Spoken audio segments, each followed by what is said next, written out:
Los dos. Los dos. Mira, Dios es el que pone el querer como el hacer. Todo es gracia. Todo es gracia. Primera de Corintios 15:10, si no me equivoco.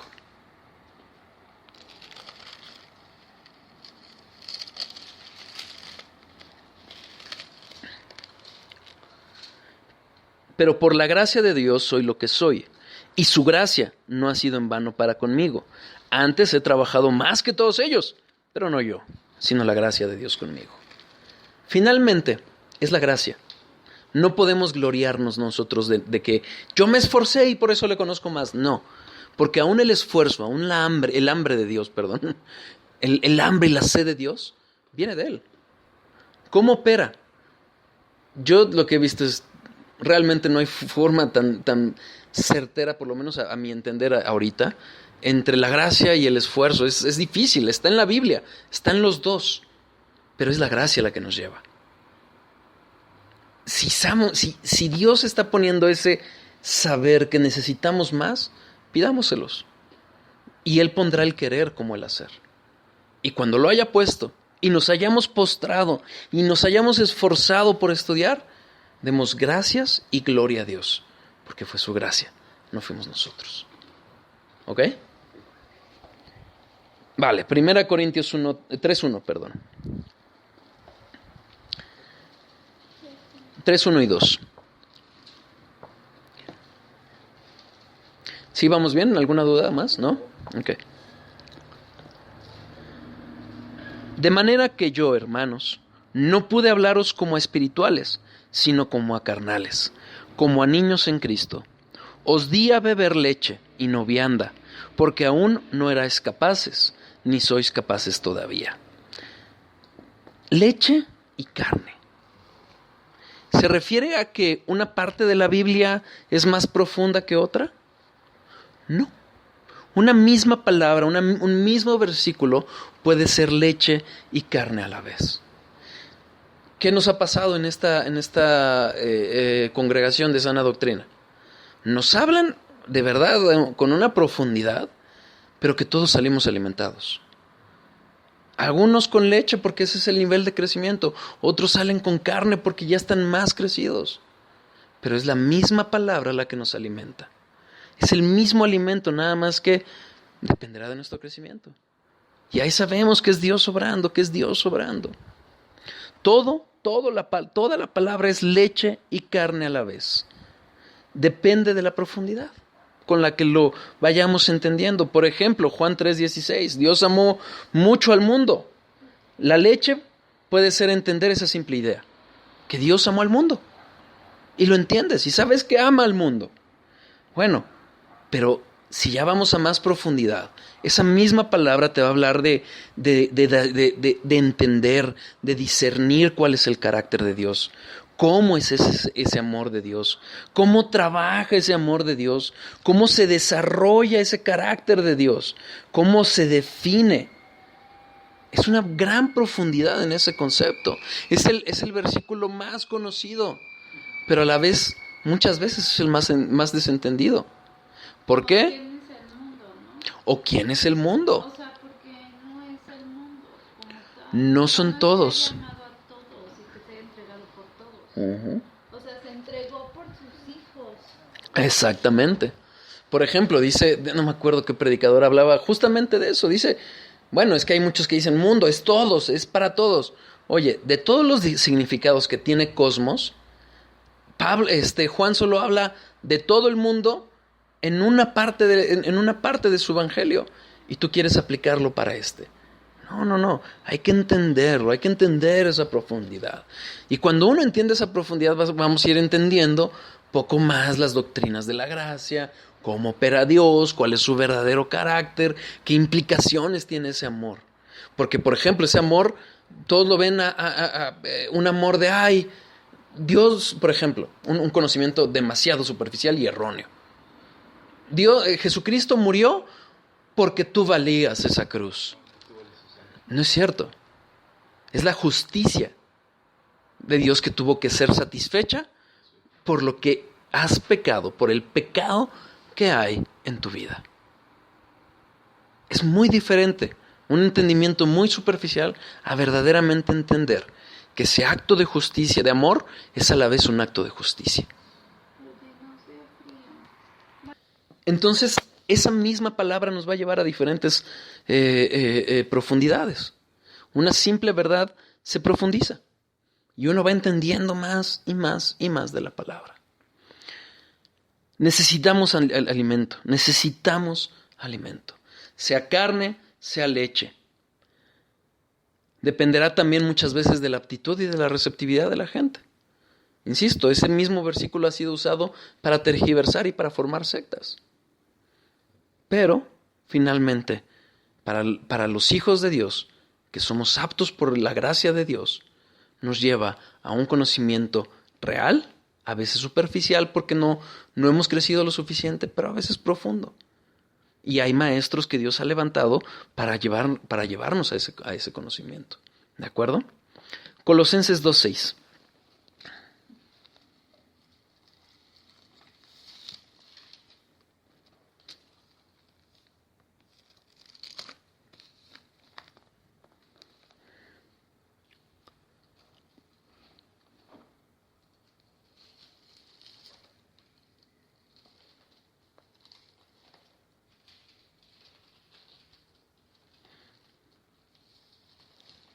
Dice la palabra de Dios. Por lo tanto, de la manera que habéis recibido al Señor Jesucristo, andad en Él, arraigados y sobreedificados en Él, y confirmados en la fe, así como habéis sido enseñados, abundando en acciones de gracias. Bueno, sobreedificados. Edificar es la misma idea de crecimiento. No es, ya eres plantado y listo. No. Tienes que sobreedificar, seguir edificando, arraigarse y edificarse. ¿Cómo? A través de la fe. A través de la fe. Ahora, ¿cómo es la fe? Romanos 10:17. La fe es por el oír y el oír la palabra de Dios. Entonces, esa edificación, ese crecimiento, ese seguir sumando y sumando, no es otro más que la palabra de Dios.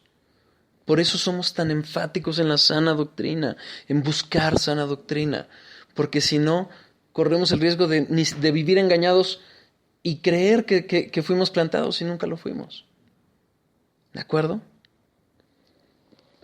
Cuanto más estudiamos y entendemos, más arraigados y edificados vamos a estar. Más arraigados. ¿Por qué? Porque vamos a entender con mayor profundidad, vamos a conocer con mayor profundidad.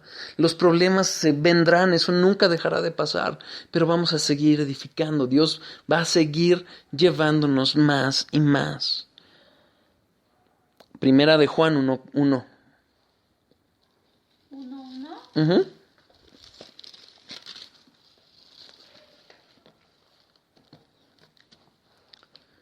Lo que era desde el principio, lo que hemos oído, lo que hemos visto con nuestros ojos, lo que hemos contemplado y palparon nuestras manos tocante al verbo de vida. Porque la vida fue manifestada y la hemos visto y testificamos y os anunciamos la vida eterna, la cual estaba con el Padre y se nos manifestó. Lo que hemos visto y oído, eso os anunciamos, para que también vosotros tengáis comunión con nosotros, y nuestra comunión verdaderamente es con el Padre y con su Hijo Jesucristo. Estas cosas os escribimos para que vuestro gozo sea cumplido. Ese mismo conocimiento, ese edificarnos, ese conocimiento de la palabra guiado por el Espíritu Santo nos va a llevar a tener gozo en nuestra vida. Nos va a llevar a ese gozo que hay en el conocimiento de la palabra de Dios, pero no por un conocimiento, vuelvo a lo mismo, erudito. Porque si buscamos un conocimiento erudito, podemos perdernos, mejor dicho. ¿Por qué? Porque podemos empezar a crear un ídolo en ese crecimiento, en ese conocimiento por el conocimiento mismo. Pero si ese conocimiento realmente nos lleva con humildad, con mansedumbre a conocer a Dios, también va a provocar ese gozo en nosotros. ¿De acuerdo? Pero es el conocimiento de la palabra de Dios. Jeremías 15:16.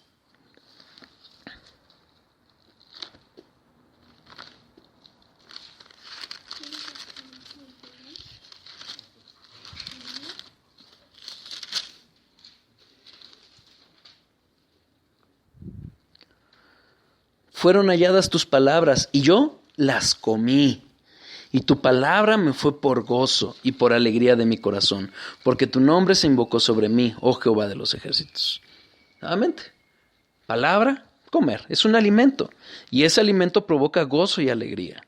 No es, vuelvo a lo mismo, no es a través de experiencias, no es a través de, ay, me fui a un encuentro y sentí bien bonito. No, es la palabra de Dios. Es la palabra de Dios la que nos va a llevar a realmente conocer a ese Dios. Hechos 20:32.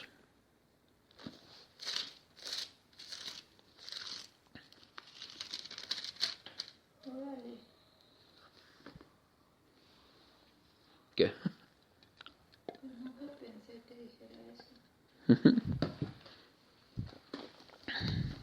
Hechos 20:32.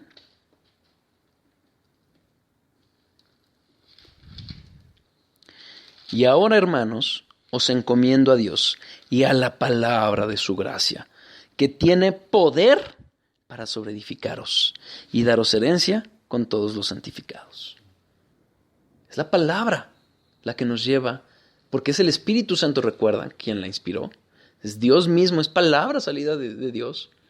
Y es ese poder que nos lleva a edificarnos. No somos nosotros, no son nuestras fuerzas, es el poder del Espíritu a través de su palabra, la que nos lleva a edificarnos, a crecer en fe, a crecer en gracia. ¿De acuerdo? ¿Queremos crecer? La palabra es indispensable. No hay de otra. Vimos lo que el crecimiento provoca, vimos la utilidad de la palabra de Dios. Entre ello, crecer. Necesitamos crecer. ¿Cuánto aporta un bebé a las labores de la casa? Pueden ser adorables, pero no son útiles. Dice John MacArthur, John MacArthur, muchos cristianos son así, uno camina y tropieza con ellos. ¿Por qué? Porque no han tenido ese crecimiento. Y lo peor de todo, no les vemos crecer. Tenemos una experiencia cercana, ¿no? O sea, gente que lleva años supuestamente buscando de Dios. Se les confronta con sana doctrina y dicen, no, yo quiero oír lo que me gusta. Yo quiero oír donde cantan bonito. O sea, es terrible. Es dura realidad. Insisto, no para gloriarnos, porque es la gracia de Dios la que nos ha sacado de tantas falsas doctrinas. Es para tener misericordia y orar por ellos, porque hay mucha gente engañada. La vida cristiana tiene el crecimiento, forzosamente van de la mano, y solo es a partir de la Biblia. No hay más. No hay más. Vencer el pecado. Alguna vez escuché a MacArthur que decía también, habrá veces que vendrán eventos fuertes que nos harán dar pasos gigantes en ese crecimiento. Pero si no van acompañados de la palabra, lejos de dar esos pasos de crecimiento, nos va a apartar de Dios. ¿De acuerdo? Bueno, en la segunda utilidad de la palabra, el vencer el pecado. El pecado se le derrota a través de la palabra de Dios. Este es el quinto punto del estudio.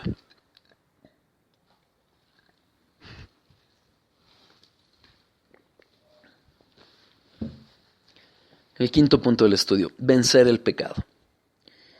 En Efesios 6, lo sabemos, la armadura de Dios. Pero de esa armadura, ¿cuál es el arma que nos da Dios? El arma es la palabra, la espada del Espíritu. Es la palabra de Dios. En el versículo 17 lo vemos. De toda la armadura es el arma que nos da. La palabra de Dios es la que vence el pecado. Salmo 119:11.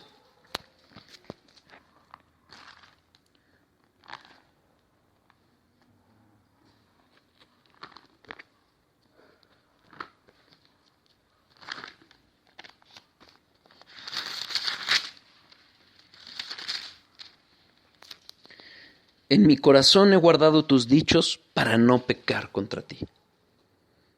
Guardamos la palabra de Dios en nuestro corazón y esa misma palabra nos va a llevar a pecar, a no pecar. Nos va a impedir pecar. Yo me acuerdo, antes de casarme, que hubo un momento que Dios me apartó, me llevó a